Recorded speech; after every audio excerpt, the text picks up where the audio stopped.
Moving forward.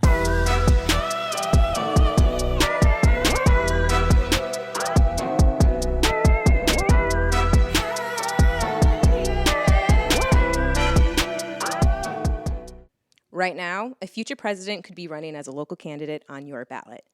This person is vying to represent you, your family, and your community. Do you know what they are and what they stand for?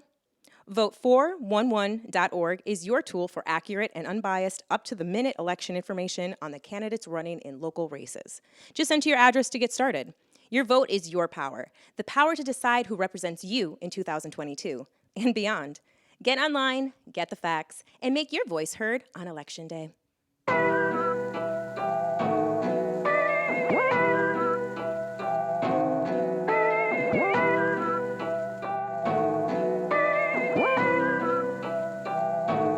Moving forward.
Kawika.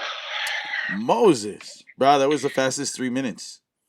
Yeah, well, I hung up on you by accident. Oh, okay. Then I wanted to make sure that you understood that I'm here for you. Oh, copy you.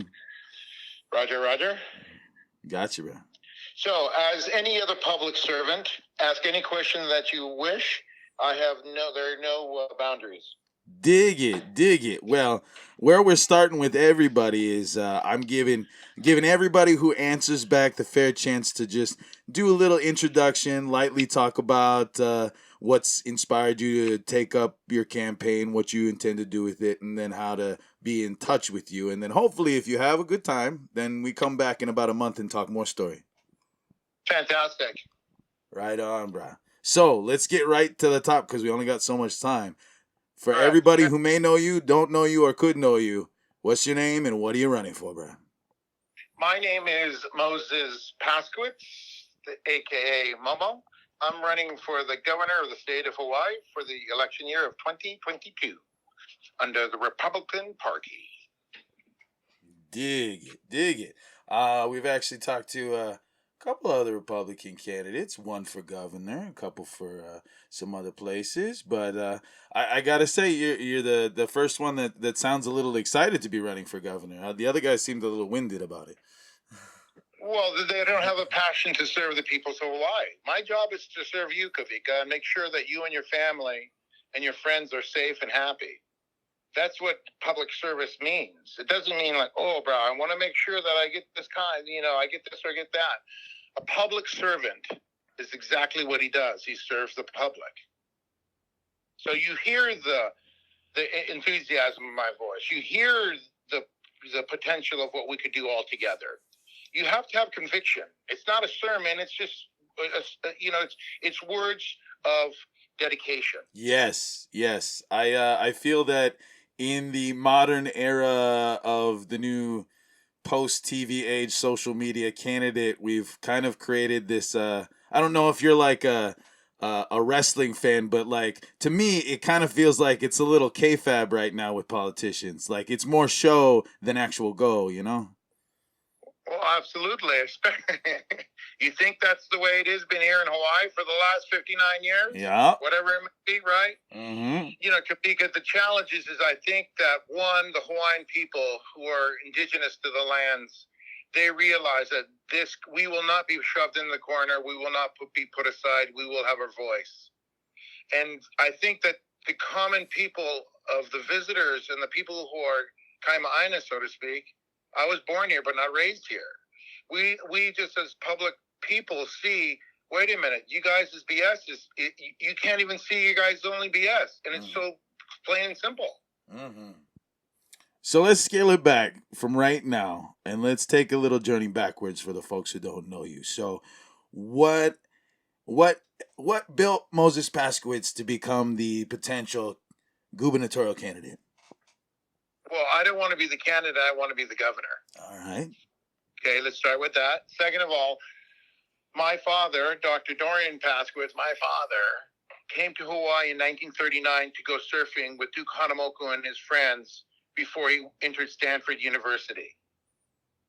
So fast forward all the way forward in 1959, after his second tragic divorce, he used to live at the Pacific Club, and they asked him, Rear Admiral Radcliffe said, Dorian, we're giving a stake next year. I think that you should run as our governor. And my dad says, gentlemen, I'm a surfer. I'm not a politician. So standing to his right was Bill Quinn. Well, Bill, I guess you're our man then. So my dad had an opportunity to be the governor of the state of Hawaii, but he'd rather serve the people of Hawaii as a doctor. He came back as a Stanford doctor, magna cum laude, and always tended the Beach Boys, always tended anyone who needed help. The reason why I'm becoming the governor is because I want to serve the people of Hawaii. I'm fed up with the politicians that say the same thing over and over and over again. Enough is enough. Uh-oh, what was that noise, Kawika? Oh, no, that's okay. That's my other phone ringing right next to me. So I got other people who sometimes late, sometimes early, they like check in, but I'll let them sit for now. You're right in the center of the view. So, Did I answer your question? yeah, well, it's a good start, and for as much time as we have, it's a nice place to be on that thought. But since we only have so much time, we'll get to know more about you another time, I'm sure. Let's get into the thick and talk about, what's the biggest thing that you think you can serve the public on in policy? Where's your start? Where's the tip of the iceberg, and how does it trickle down? Well, I think there's so many ways to start. I don't care which island you live on. That's the primary islands, but you pick. It's not for me to pick my challenges. It's for each island member to say, this is going on in my island. Me, I live in Makaha. So when I see children living in the sand on the beach, it's pretty hard for me to stomach as a professional realtor in the islands when there are people are selling homes for $43 million and these kids are living in the sand and the dirt. So I think we start with the people who need the most help, and that's the children and our kapunas.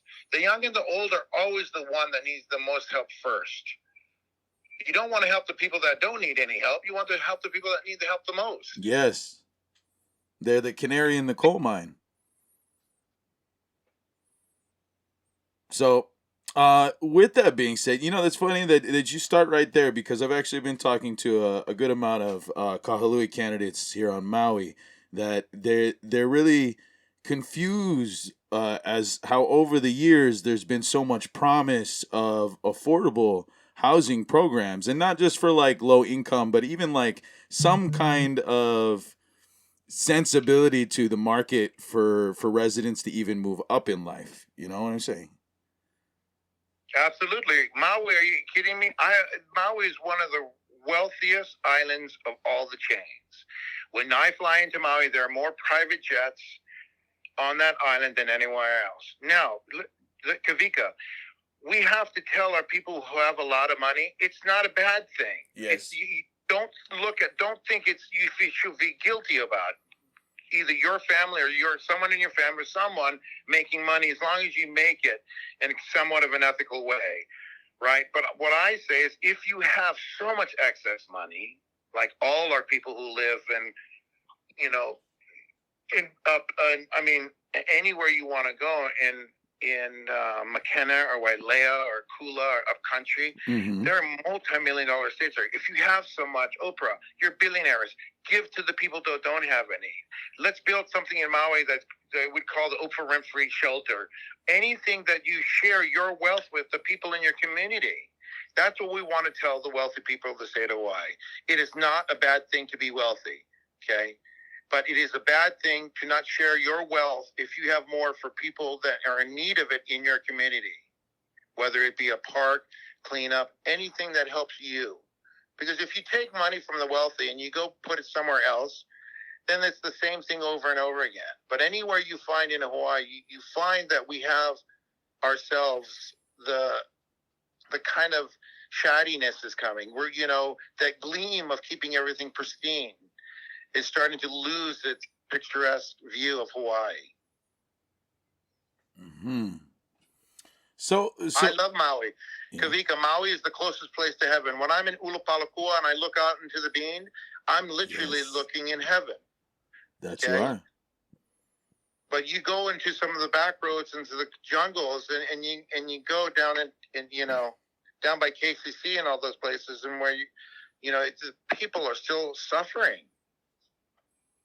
Well, and I think that it's a huge systemic problem, that we've accumulated over years, even since, as far back as before statehood. I mean, we have generations that have their equity has been impacted since day one, but then we have all these crazy new things propping up. Like, when I started my move back home, I was very intrigued at like this whole woofing thing and all of this that I don't know how much you know about it. I'm still trying to learn about it, but my friends, in Maui have been trying to explain to me this whole seduction of mainland folks being drawn out to the islands to be like slave labor for private or corporate farms, and then they get stuck out here, and then they're also part of our they're part of our problem. But then we got to take care of them because now they're here. We can't get rid of them.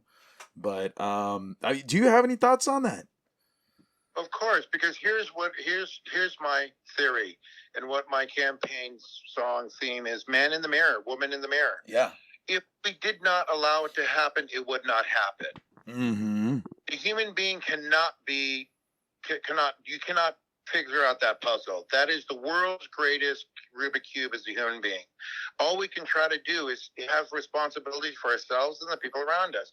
If the wealthy, if they bring in people from anywhere in the world and they make them as indentured servants here, what kind of people are the people who see this happening? Yes. The neighbors that are living in the billion-dollar areas, oh my God, look at this. They got some new help, but look at that poor girl. I've never seen her leave the property. Whatever it may be, that those things cannot happen. And we allow them to happen because we see them and we don't say anything.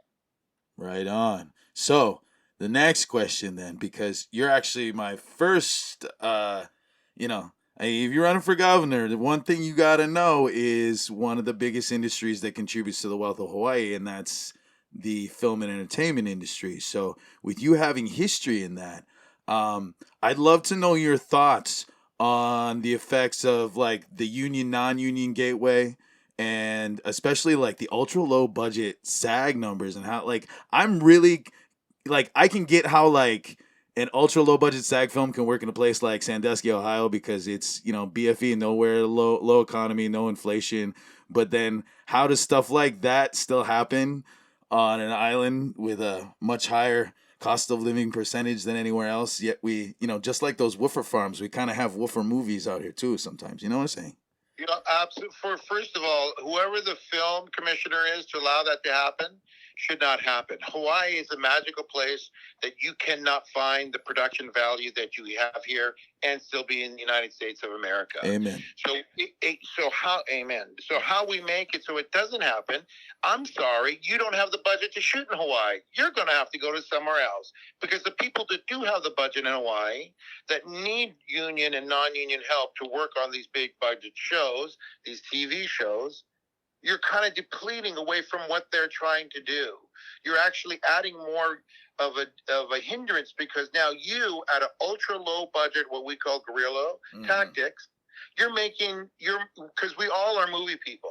I don't care if you have $100 billion budget or a $10 budget. If you are out there shooting camera and you look like you're in the movie business, they're going to call you movie people. Wherever we go, hey, have you seen the movie people in town? If we allow it to happen because someone says, hey, look, I only got this or that. I don't even want Kawika want to even think about, hey, look, here's a beautiful peach pie my wife made for you. Oh, what's this envelope in that peach pie? You ever see the movie Shawshank Redemption? Oh, yes. So you remember that scene? Oh, yes. So those are the things that, come on, guys, really? We should make Hawaii a place for people who can afford to enjoy its beautiness.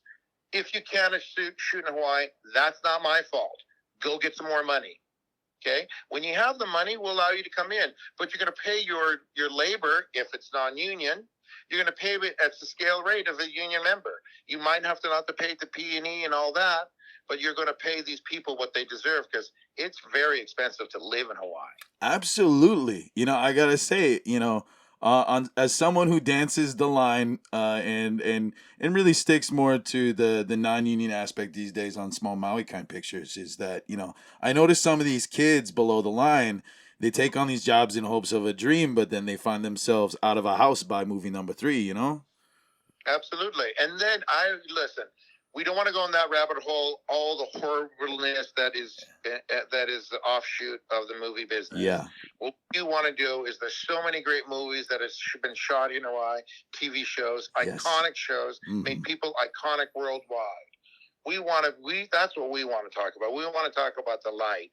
Because look, I always tell people, I would love to tell people, listen, if you, and which I will, and in front of any audience or whatever, because if you try to keep on spitting in our face, keep on disrespecting our lands and our culture, we will beat you up at some certain point. Now, I know that's a very aggressive thing to say, but it's the truth here in Hawaii. In Hawaii, we're different people. We actually don't yell, we fight, including our women. Yeah. So it is one of those things. I don't know if you remember the 1996 Sand Island tragedy. A little bit. I was still a bit young back then, but I remember a bit of it as a kid. So do I. I mean, I was born in 64. Are we going to wait till we have some poor sucker have a shotgun taped to his, pointing at his head with the brow that has his head so far bummed out that he's got it taped to his hand? See, if we could try to prevent the stupidity that we've had for so many years in Hawaii, then we might be able to take care of everyone. And so that's what I feel about non-union union film. Remember, if we make it exclusive, because it is Hawaii, you'll only bring the right people. Right on. You are the company you keep at the end of the day. Absolutely. Right on. So, let's get away from that a bit because I feel that's kind of like a centralized topic to a very niche crowd, even though that's a lot of voters. But back to the general public. After housing, after establishing some kind of fiduciary responsibility and equity in the people of Hawaii, like what do the people see on the horizon as you would if you were to take office? What's the extension beyond that? What's beyond the horizon of just these things that we see in front of us, just the trees? What's beyond the trees? Well, we have to think about our future because we can't say, oh my God, we got to fix things now for this year. We have to think 2, 3, 5, 10 years from now what's going to happen. That's the most important part. In Hawaii, we cannot do that anymore. We are the second most tourist destination place on earth. We have to make sure that we first of all stop the the boat from sinking, because our boat is sinking. Yes, and we're so many more people here that we're going to have something. We're going to hit an iceberg, so to speak. We're going to Titanic. So the immediate thing is we have to stop the people. And I know this is terrible to say again, Kawika. We have to give everyone who does not belong here a 6-month window to give them, well, you're going to go back where you came from. But we have to give the people that need our assistance somewhere to go. Yes. We keep people out, and move them from round to round if they have nowhere to go. So that means that we have to work with the United States government because they are partners here in Hawaii. And we have to work with the media people that need help. Once we start getting the people that do not belong here and go back, we can have more funds for the people that deserve it, that try to live here, even if it's in the bushes. And then we start thinking about the future, especially the fact that, come on, there are so many cars in Hawaii and no one cares. What about the green people of the world? Look, what do we do with all our trash? I mean, I'm so shocked that, first of all, no one even picks up trash in Hawaii. What do we do with all our trash? How are we going to forsake in the future of taking care of our trash situation? And here in Oahu, where we have almost 80% of the entire state on one island, what about our black water, our sewer systems? Mm-hmm. What about the things that are just basic essentials to everyone's health and happiness? You see it happen all the time on Oahu. I don't know how many water mains break over there on Maui, but things like that are, and you guys have all that land, all that poisoned land. What are we supposed to do with that? How are we going to make that to help the people of Maui? How are we going to make it easier for people to come to each island? I mean, I don't know. I wasn't here for the super ferry, but to not have any other means of way of going through except for one of these big five companies that have been here forever. Yeah, that doesn't make sense. Yeah, for a once proud nation of seafarers, we're really bad about driving a boat like 1,000 feet to our neighbors. That's what I'm saying. What happened to that? Now, again, we're going to keep everyone responsible. Because if we are seafarers and we do start with aloha and finish with aloha, we always have to try to remember that. The challenge is, Kawika, every brada has been put to such duress that it really is going to do something critical. There will be a critical mass. So for the future, we need to stop let's first stop the boat from sinking. Let's plug up the holes. Then from there, we have to get the smartest people around us to figure out how to make things work. Dig it. So, since we don't have too much time for this first time talking together, what is something that you feel that the people of Hawaii can activate on their own? Because I feel that there's a lot there. I like the fact that you are servant leadership oriented, but I also feel that we are in a time where there's not enough civic and community engagement from either side. And I mean, that's half the reason why I'm here, is because I don't feel that it's done enough. But what can the people do? Not only looking to you in your campaign, but what can you send the people off with, just a little mana'o right now, for what they can be doing for Hawaii in the meantime? Look in the mirror, ask yourself, are you doing the right thing for your family and your friends around you in your neighborhood? That's what I want everyone to do. And if you are, then you should feel very good about yourself. But if you're not, then you have to do the right thing. We have to start telling the truth and doing the right thing. Right on. Well, so before we close out, I got to ask you, can I get you back on in about a month's time? Anytime you want me, I'm here for you. My job is to serve the people of Hawaii. Dig it. All right. And for the last bit, could you tell the folks at home how they can follow you, get in contact with you, find your website, donate to your campaign, or volunteer? My phone number is 808-971-1000. You can call me anytime for any questions that you'd like. Dig it. Sweet and to the point. Well, here's the thing. I wrote a Hawaiian children's book about mana, and I'm a very simple man because it's the simple things that matter the most to people. Well, Moses, thank you for jamming with me today, bro. Of course. Got a lot to absorb, got a lot to think about for the next time we talk, because you got a lot of answers, and I'm interested into hearing them all. So, and I'm sure the people will too. But we got to make sure to give everybody equal time every time. So, I want to just thank you, mahalo, for joining me today. Mahalo ke akua. You got it, brother. Call me anytime. Appreciate it. Thank you, guys. Thank you. Aloha. Aloha.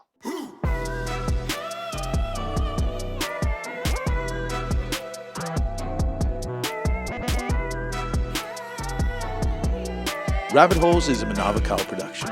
This episode was produced by Kawika Hoke and Sarah Rodriguez. Make sure to subscribe and follow on your favorite podcast platforms to add our weekly episodes to your queue.